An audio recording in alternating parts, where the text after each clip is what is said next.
अब हम लोग बात करेंगे महत्तम समापवर्तक की। महत्तम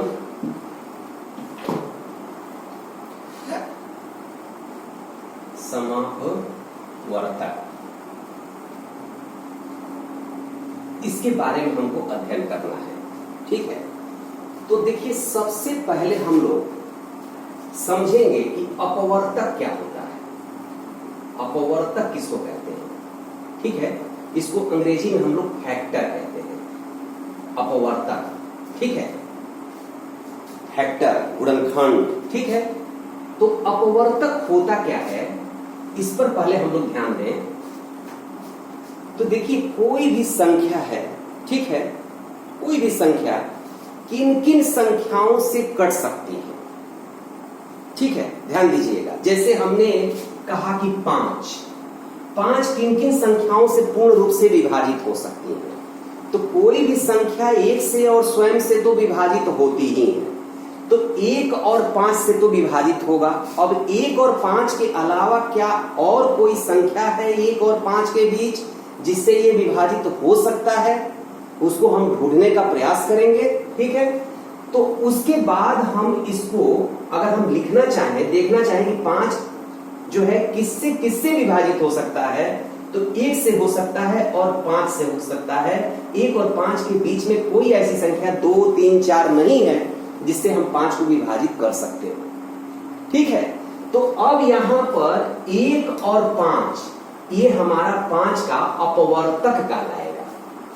1 और 5 हमारा 5 का अपवर्तक कहलाएगा। ऐसे ही जैसे एक संख्या हम लेते हैं 10।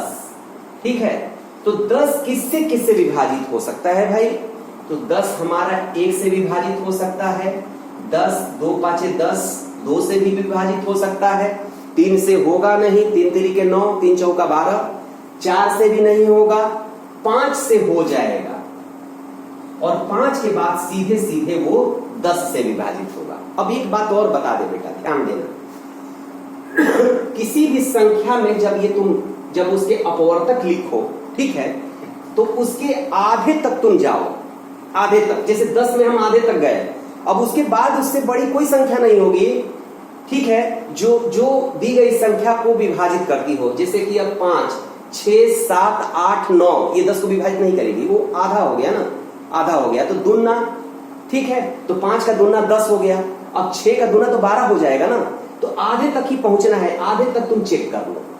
तो 1, 2, 5, 10 ये 10 के हमारे अपवर्तक है। ठीक है, वैसे ही मान लो कि एक संख्या हम लिखते हैं 20। अब 20 कौन कौन संख्याओं से 20 विभाजित हो जाएगा?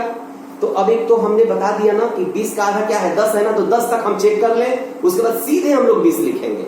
ठीक है, तो 1 से विभाजित होगा, 2 से भी विभाजित होगा, 3 के पहाड़ा में नहीं आता, 4 के पहाड़ा में आता है, 5 के पहाड़ा में आता है।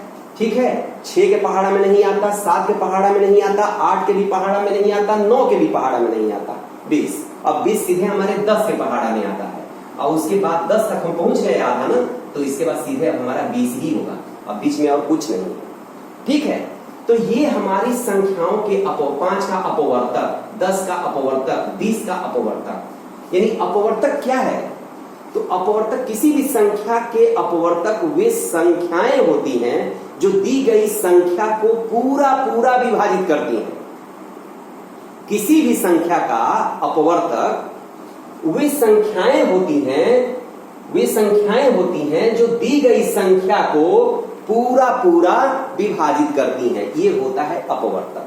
ठीक है, बात एकदम समझ में आ गई। अब हम दूसरे टॉपिक पर आ रहे हैं, समापवर्तक। समापवर्तक, ठीक है, समापवर्तक। तो समापवर्तक ही संख्या का नहीं होगा, समापवर्तक जो है 1 से अधिक संख्या का होगा, 2 का होगा, 3 का होगा, 4 का होगा। तो चलो ये 3 संख्याएं पहले से लिखी गई है, 5, 10 और 20। अब हमको ये देखना है कि 5, 10 और 20 में वे कौन कौन सी संख्याएं हैं इसके अपवर्तक में, जो 5 के भी अपवर्तक में भी हैं, 10 के भी अपवर्तक में भी हैं और 20 के भी अपवर्तक में भी हैं। ठीक है, समापवर्तक को हम अंग्रेजी में कहते हैं कॉमन फैक्टर। कॉमन फैक्टर, ठीक है। तो कॉमन उभयनिष्ठ, उभयनिष्ठ हमारे अपवर्तक कौन कौन से हैं? तो उभयनिष्ठ जरा चेक करते हैं। देखो 5 यहां भी है, 5 यहां भी है, 5 यहां भी है, और एक तो खैर होगा, एक पर बहुत चर्चा करना भी नहीं है हमको, एक तो सब में होगा, ठीक है। तो 5 जो है हमारे तीनों में है, ठीक है, तीनों में है। तो अब 5 तो यहाँ पर समापवर्तक जब हम देख रहे हैं, समापवर्तक का मैंने बताया ना कि समापवर्तक क्या है। तो समापवर्तक एक से अधिक संख्या का होता है। तो सारी संख्याओं के अपवर्तक में उभयनिष्ठ कौन कौन से हैं, ठीक है, उसको हम पता लगाते हैं। तो एक तो मिला हमको 5, ठीक है। 5 के बाद क्या और कोई संख्या मिलेगी, उसके लिए हम प्रयास करें, देखें। तो देखो ये संख्या 5 ही है। अब 5 के बाद इसका कोई अपवर्तक नहीं है, तो अब आगे के बारे में सोचना ही नहीं है, ठीक है। अगर इसके और भी अपवर्तक होते तो हम फिर चेक करते।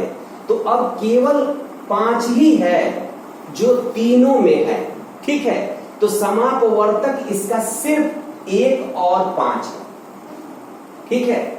समापवर्तक जो है 1 और 5 है। अगर एक तो सब में है ही, ठीक है। समापवर्तक 1 और 5 मिला। तो 2 हमारे जो है अपवर्तक हैं, 5, 10 और 20 में 2 समापवर्तक हैं, 1 और 5, ठीक है। तो समापवर्तक समझ में आ गया। समापवर्तक जो है वे संख्याएं होती हैं जो दी गई संख्याओं को पूरा पूरा विभाजित करती हैं। तो 1, 5, 10, 20 को पूरा पूरा विभाजित करेंगे, 5, 5, 10, 20 को पूरा पूरा विभाजित करेंगे। तो 1 और 5, 5, 10 और 20 के समापवर्तक हैं, कॉमन फैक्टर्स हैं। एकदम क्लियर। अब हम बात करते हैं महत्तम समापवर्तक की। इसको हम लोग कहते हैं हाईएस्ट कॉमन फैक्टर, HCF। ये क्या होता है? महत्तम समापवर्तक क्या होता है? तो जो समापवर्तक लिखा गया है उसमें सबसे अधिक क्या है? जैसे 1 और 5, महत्तम का मतलब होता है सबसे अधिक, ठीक है ना। तो ये सबसे बड़ा समापवर्तक कौन सा है? तो सबसे बड़ा समापवर्तक 1 और 5 में 5 है, तो हमारा महत्तम समापवर्तक 5 हुआ। क्या मतलब है? गणित की भाषा में महत्तम समापवर्तक का क्या मतलब है? तो देखो बाबू, महत्तम समापवर्तक जो है वह बड़ी से बड़ी संख्या होती है जो दी गई 2 या 2 से अधिक संख्याओं को पूरा पूरा विभाजित करती है, ठीक है। वह बड़ी से बड़ी संख्या होती है जो दी गई 2 या 2 से अधिक संख्याओं को पूरा पूरा विभाजित करती हैं, उसी को हम महत्तम समापवर्तक कहते हैं। तो इसकी अभिधारणा होनी चाहिए, इसको समझ में आना चाहिए कि महत्तम समापवर्तक है क्या चीज। निकालना अलग बात हो गई और उसको समझना अलग बात है।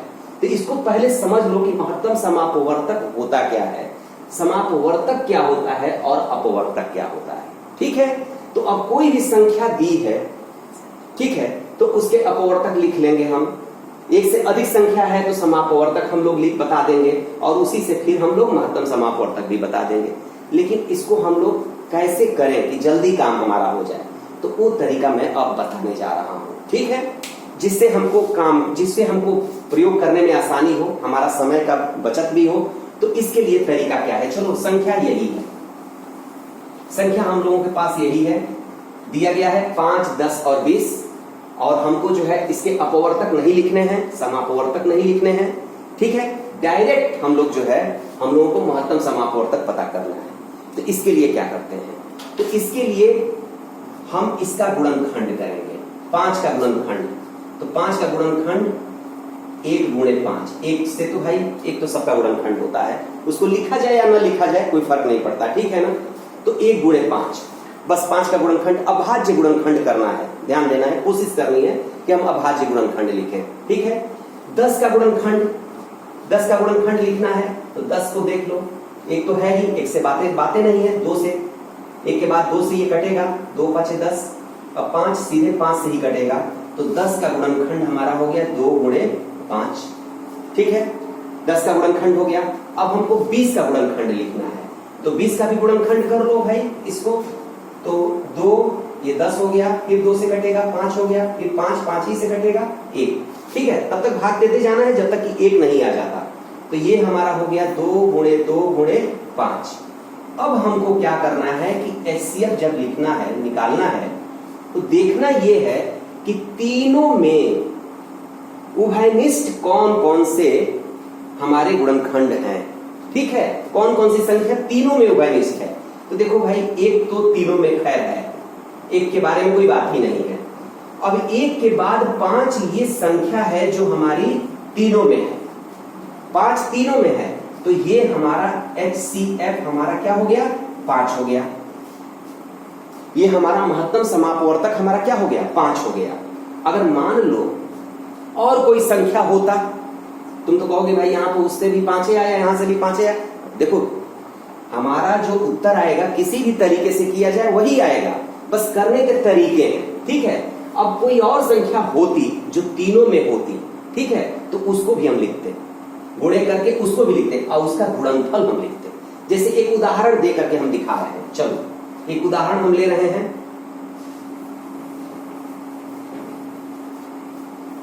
एक कोई दूसरा उदाहरण हम लेते हैं।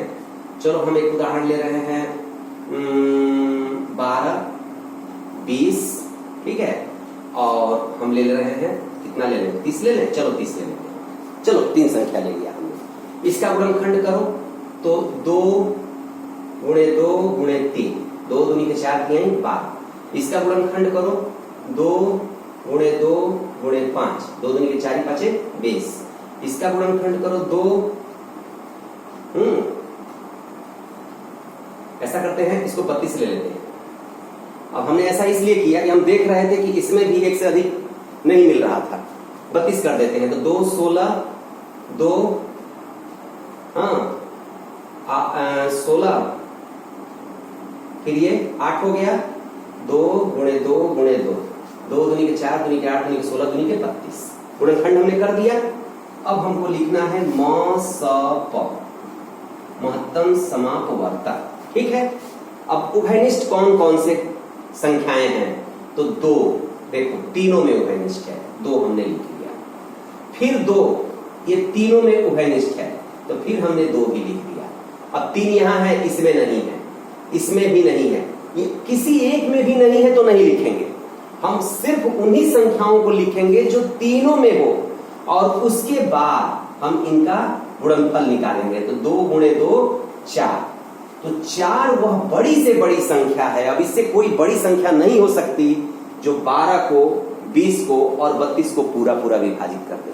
ये सबसे बड़ी संख्या है। इससे छोटी संख्या हो सकती है, लेकिन इससे बड़ी संख्या नहीं हो सकती। ये है हमारा महत्तम समापवर्तक। धन्यवाद।